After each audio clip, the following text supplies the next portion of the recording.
For nearly 2 weeks, Hong Kong's Polytechnic University transformed into a battleground. Demonstrators turned several of the city's campuses into protest sites.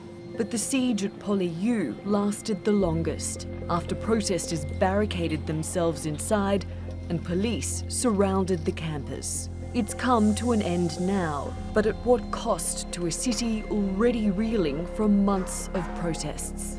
Peaceful demonstrations started in June over a bill that would allow suspects to be extradited to mainland China.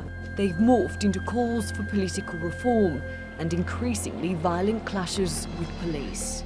The siege at PolyU marks a shift in tactics. Protests have tended to be fluid, with demonstrators moving from place to place. But all eyes were focused on what was happening at this one site and the fate of the young people inside it. As the siege stretched out, tear gas was fired at groups of protesters attempting to leave. Hundreds of them were arrested. They could face charges of rioting.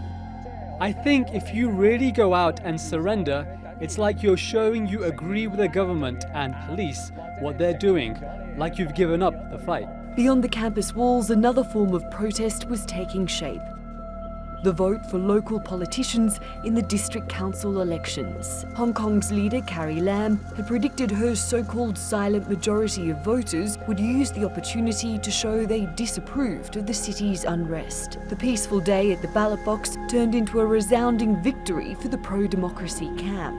Pan-Democrats won nearly 90% of seats. Lam says her government will seriously reflect on the results. After these 5 or 6 months, Hong Kong people have realized very clearly that Hong Kong could no longer tolerate this chaotic situation. Everybody wants to go back to their normal life.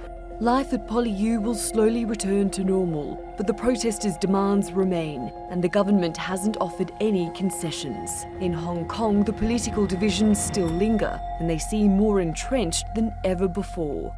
Natalie Poyhonen, The Newsmakers.